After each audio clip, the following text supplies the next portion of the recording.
तो भाई आपका एग्ज़ाम अगर सीए इंटर सितंबर 2026 में है, जो कि आप ये वीडियो देख रहे होगे 24 अगस्त को, एंड आपका exam with in 7 to 8 days में आने वाला है, तो भाई आपने बिल्कुल सही वीडियो पे क्लिक करा है। इस वीडियो में हम बात करने वाले हैं सीए इंटर सितंबर 2026 के एडवांस अकाउंट्स की। तो भाई इस वीडियो में मैं बात करने वाला हूँ जो भी बच्चे एडवांस अकाउंट्स का पेपर देने वाले हैं इस वाले अटेम्प्ट में, और उन्होंने जो भी तैयारी करी हो, जिस भी टीचर से क्लास ली हो, चाहे अभी तक 1 रिवीजन करी हो या 10 रिवीजन करी हो, लास्ट के 7-8 दिन वाले बहुत ज़्यादा क्रूशल होते हैं। हमने जो भी पहले करा वो तो करा, वो एक कलेक्ट हो रहा है पीछे, लेकिन लास्ट वाले दिनों में जो हमने प्रोडक्टिविटी निकाली वो हमें एग्जाम में बहुत ज़्यादा इम्पैक्ट करती है। और ये मैं अपने पिछले सारे अटेम्प्ट्स में देखता आया हूँ, जो भी मैंने पेपर दिए, फाउंडेशन में भी, इंटर में भी। एंड मैं अपने बारे में बता देता हूँ, I am Sahil Mawar and I cleared my CA foundation as well as CA inter both groups in first attempt, और अकाउंट्स में मेरी एग्जामिशन भी थी। So yes, you can trust on this video. तो भाई बेसिकली इस वीडियो में मैं आपको बताऊंगा कि आपको बचे हुए इन 7-8 दिनों में किस तरीके से अकाउंट्स को अप्रोच करना है। आपकी जैसी भी अकाउंट्स की अप्रोच थी आप वैसा कर सकते हो। आपके और अप्रोच में इसमें ज़्यादा कुछ अंतर नहीं होगा, लेकिन मैं फिर भी थोड़ा सा रिफाइंड करके इस चीज़ को देने वाला हूँ, ताकि मैं कुछ ऐसी एक्स्ट्रा ऑर्डिनरी रॉकेट साइंस वाली चीज़ें नहीं बताऊँ जो आप इम्प्लीमेंट ही ना कर पाओ। इस वीडियो में सिर्फ वो वाली चीज़ें होंगी जो आप एक्चुअली में आज से ही इम्प्लीमेंट कर सको 24 अगस्त से। आपको ज़्यादा ऊपर नीचे अपना शेड्यूल नहीं करना पड़ेगा, आपको 12 घंटे नहीं पढ़ने पड़ेंगे। आप जितना भी अकाउंट्स को टाइम देते हो उतना ही टाइम देना, बस इस तरीके से देना ताकि आपके 60, 70, 80 जितना आपका टारगेट हो आराम से आ जाए। बाकी मैं तो कहूँगा भाई एग्जाम्शन से नीचे का सोचना भी मत। ओके, तो भाई अब सबसे पहले हम ये डिस्कस करेंगे कि आप जो भी आपकी तैयारी कर रहे हो उसमें आपको फर्स्ट प्रायोरिटी किन चैप्टर्स को देनी है, ताकि आपका जो फोकस है वो मेन प्रायोरिटी वाले चैप्टर्स पे रहे एंड मेन उन क्वेश्चंस पे रहे, ताकि आप बेफालतू में गलत जगह पर ज़्यादा टाइम ना लगाओ, क्योंकि लास्ट का टाइम बहुत ज़्यादा क्रूशल है। अगर आपने लास्ट का इंपॉर्टेंट टाइम सही जगह, सही टॉपिक, सही क्वेश्चंस पे लगा दिया, तो भाई ये मान लो कि एग्जाम में बैठते ही आपको ये लगेगा कि हाँ ये भी आता है, ये भी आता है। बस ये रहना है कि कब कौन सा पहला क्वेश्चन मेरे को करना है। सो भाई आपको डिस्क्रिप्शन में ये PDF मिल जाएगी, ठीक है। ये प्रॉपर एक ABC एनालिसिस किया, मैं फ़ोन में से आपको रीड आउट करके थोड़ा सा बता दूंगा कि इसमें क्या क्या मैंने लिया है। इसमें मैंने बेसिकली A और B कैटेगरी वाले चैप्टर्स लिए हैं। अब जो A कैटेगरी वाले चैप्टर्स हैं वो चैप्टर्स हैं जो around 30 to 40% of the entire chapter है। मतलब जैसे मान लो आपके 30 चैप्टर्स हैं, तो ये सिर्फ गिनती के 10 या 11 चैप्टर हैं, ठीक है। और ये पूरे 70-80 की वेटेज रखते हैं, यानी कि आपकी एग्जाम्शन इसमें स्कोर हो सकती है। तो ये वो 30 to 40% चैप्टर हैं जो कि आपके पूरे मार्क्स का अराउंड 80 to 90% वेटेज रखते हैं। इसका मतलब समझ रहे हो?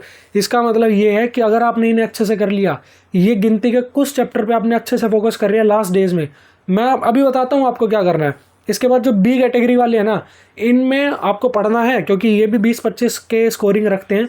लेकिन प्रॉब्लम क्या है कि ये नंबर ऑफ चैप्टर ज़्यादा हैं और इसमें मार्क्स थोड़े से कम है। मतलब एक होता है ना कि बंदे को पढ़ना ज़्यादा पड़ रहा है लेकिन उसका आउटपुट इतना नहीं मिल रहा। जैसे कि फॉर एग्जांपल मैं बताऊं, इसमें गवर्नमेंट ग्रांट्स है, सेगमेंट रिपोर्टिंग है, इंटरिम फाइनेंशियल रिपोर्टिंग है, ऐसे कई सारे इसमें हैं जो कि आ जाते हैं, कभी कभी नहीं आते हैं। आते हैं तो इसमें पढ़ने में ज़्यादा टाइम लगता है, उस हिसाब से इसके मार्क्स नहीं मिलते।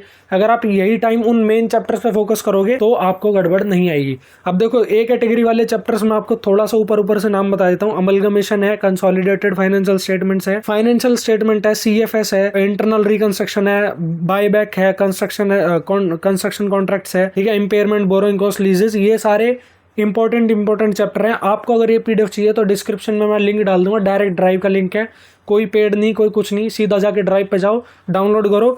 आपको बस ये देखना है कि मैं बताऊँ आपको शेड्यूल का बनाना आज से। अगर आप अकाउंट्स को बिल्कुल फ्रेशली अभी से तैयार करना चाहते हो, आपके 7-8 दिन रह रहे, ढंग से इसे तैयार करो। आपको क्या करना है, बस इसमें ये देखो कि आपके जो जितने भी घंटे आप देना चाहते हो, 3 घंटे 4 घंटे, उस हिसाब से आप एक दिन में कौन कौन से चैप्टर कवर कर लोगे, ठीक है। उस हिसाब के आपको बस डे वाइज चैप्टर सिलेक्ट करने एंड इम्प्लीमेंट कर देता है। अगर आप ये चाहते हो कि भाई इन चैप्टर्स के अंदर इंडिविजुअली कौन कौन से इंपॉर्टेंट क्वेश्चंस हैं वो हमें निकाल के दे दे कि हाँ भाई जैसे अमलगमेशन है तो अमलगमेशन के 3 क्वेश्चन निकाल के दे दो, जिससे कि हमारा पूरा अमलगमेशन अच्छे से तैयार हो जाए। तो अगर आपको वो चाहिए तो भाई कमेंट कर देना, मैं वो बना के दे दूंगा आपको, ठीक है। तो ऐसे करके आप ये प्रिपेयर कर सकते हो। B कैटेगरी वालों के लिए भी सेम हमें करना है कि तुम देख लो अपने हिसाब से तुम इसे कैसे फिट कर सकते हो। अगर आपको चाहिए कि भाई हमें फिट करके प्रॉपर एक प्लान बना के दे, तो उसके लिए तुम कमेंट कर सकते हो। मतलब आपको जो भी चाहिए आप मेरे को बता सकते हो। तो ये तो हो गई ABC कैटेगरी की बात। अब ये आप PDF देखो, इसे पढ़ो अच्छे से। लेकिन अब करना कैसे है, क्या करना है, मैं बताता हूँ। तो भाई इसके लिए मैंने प्रॉपर लिख रखा है। तो जो भी A कैटेगरी वाले क्वेश्चंस हैं, तो उसमें मान लो अभी तक आपने राइटिंग प्रैक्टिस नहीं करी है, फिर थोड़ी बहुत करी, तो मैं सजेस्ट करूंगा कि जो भी A कैटेगरी वाले क्वेश्चंस हैं उसमें आप कुछ क्वेश्चंस जो मेन क्वेश्चंस हैं उसको राइटिंग में जरूर करो, ठीक है। राइटिंग में प्रैक्टिस करना बहुत ज्यादा इंपॉर्टेंट है, ताकि एग्जाम में आपका पूरा एग्जाम 3 घंटे में खत्म हो सके। देखो एग्जाम 3 घंटे के लिए ही बना है, एंड एग्जाम बहुत सारे ऐसे बच्चे हैं, रैंकर्स हैं या अच्छे स्कोर करने वाले बच्चे हैं जो 3 घंटे में उसको पूरा कर देते हैं।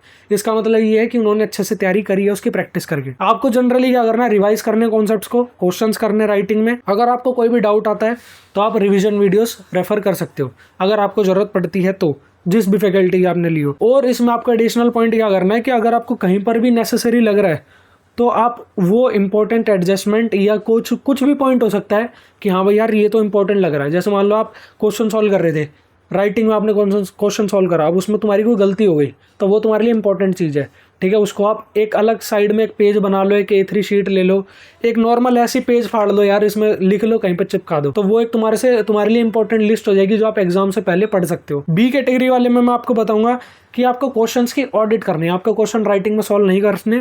क्वेश्चन की ऑडिट का मतलब क्या होता है, क्वेश्चन पढ़ो, दिमाग में सोचो कि क्या होगा, जस्ट आंसर को चेक कर लो कि जो आपने सोचा था क्या वो एक्चुअल में करा है, दैट्स इट। क्वेश्चन में राइटिंग में करने का इतना टाइम नहीं है, आपको करने की कोई जरूरत नहीं है। जो भी आपको नेसेसरी टॉपिक लगे, क्योंकि मेरे हिसाब से B कैटेगरी वाले चैप्टर्स आपने पहले रिवाइज करे होंगे, तो अगर इसमें कुछ भी नेसेसरी लगे कोई टॉपिक तो आप उसको रिवीजन वीडियो वगैरह से रेफर कर सकते हो। और इसमें मैं सजेस्ट करूंगा, क्योंकि B कैटेगरी वाले भी इंपॉर्टेंट चैप्टर्स हैं, ऐसा नहीं है कि ये पेपर में आने नहीं वाले, तो इन B कैटेगरी वाले चैप्टर्स में आपको 3 से 5 अपने क्वेश्चंस को हाईलाइट करना है कि हाँ ये क्वेश्चन मैं लास्ट में जरूर देख के जाऊंगा, ठीक है। वो क्वेश्चंस अगर आपने हाईलाइट कर लिए तो लास्ट में आपको ये रहेगा कि मेन क्वेश्चन मेरे हाईलाइट हो रखे हैं, बस आपको उन पर नज़र मारनी है, क्योंकि ऑडिट आपने पहले कर लिया, बस एक बार नज़र मारनी है।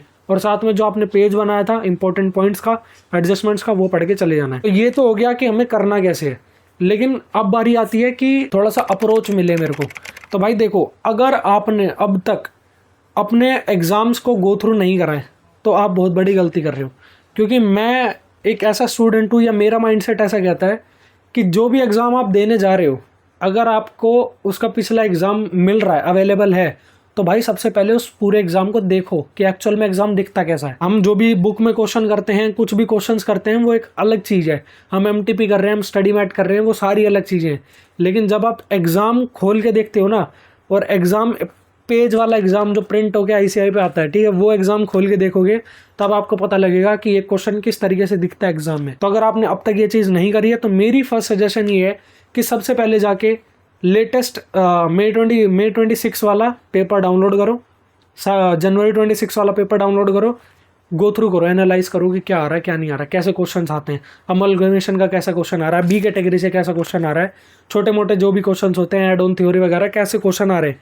जहाँ तुमने एनालाइज कर लिया, तुम्हारी आधी स्ट्रेटजी एनालाइज करते करते बन जाएगी कि मेरे को एक्चुअल में फोकस कहाँ करना है, किस चीज़ पे मेरे को फोकस करना है। और इसके बाद टाइम तुम्हारे पास बचेगा टाइम, अभी काफ़ी 8 दिन बहुत होते हैं भाई, 1-2 तुम मॉक टेस्ट जरूर लगाओगे। मेरे हिसाब से तो जैसे तुम्हारा A कैटेगरी हो जाए, एक मॉक टेस्ट लगा दो, डिपेंड नहीं करता तुम्हारे 40 आ रहे हैं 80 आ रहे हैं, एक मॉक टेस्ट लगा लो।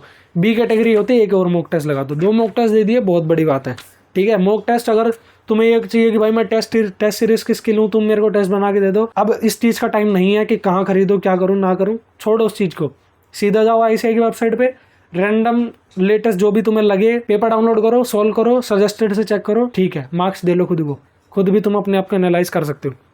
ये तुम्हें ओवरऑल करना है। इसके बाद भी तुम्हें लगे कि इस पूरी स्ट्रेटजी में या इसके अलावा तुम्हें मेरे से कोई डाउट है, कुछ भी चीज़ है, तुम कमेंट सेक्शन में पूछ सकते हो। टेलीग्राम मैंने डिस्क्रिप्शन में दे रखा है, टेलीग्राम ग्रुप ज्वाइन करो, वहाँ पर आप कुछ भी मेरे से डाउट पूछ सकते हो। Whether it's about guidance related तुम चीज़ें पूछ सकते हो, या फिर हो सकता है तो तुम अपना लाइक अकेडमिक कोई भी डाउट है वो भी पूछ सकते हो। कोई क्वेश्चन तुम्हें समझ नहीं आ रहा मैं बता दूंगा, या फिर वहाँ पर और भी ऐसे बच्चे हैं जो आपको बता देंगे। So that's all for the today. मैंने भाई बहुत जल्दी ये सेशन रिकॉर्ड करा ताकि आपका टाइम वेस्ट ना हो, आपका टाइम बहुत क्रूशल है। जगह जगह वीडियोस देखना बंद करो, अलग अलग टीचर्स के नोट्स, ठीक है, पीडीएफ ये सब देखना बंद कर दो। ये मैंने कुछ एक्स्ट्राऑर्डिनरी पीडीएफ नहीं बनाया है, लेकिन आप अगर बोलोगे तो मैं आईसीआई के मटेरियल में से ही जो भी पीवाईक्यू स्टडी मैट वगैरह होते हैं वहाँ से इंपॉर्टेंट क्वेश्चंस आपको निकाल के दे दूंगा, जो कि आपको एक बार ज़रूर देखना चाहिए। सो कैसी लगी तुम्हें वीडियो, लाइक करके ज़रूर बताना, कमेंट करके ज़रूर बताना। मिलते हैं आपसे नेक्स्ट वीडियो में। Thank you and peace out.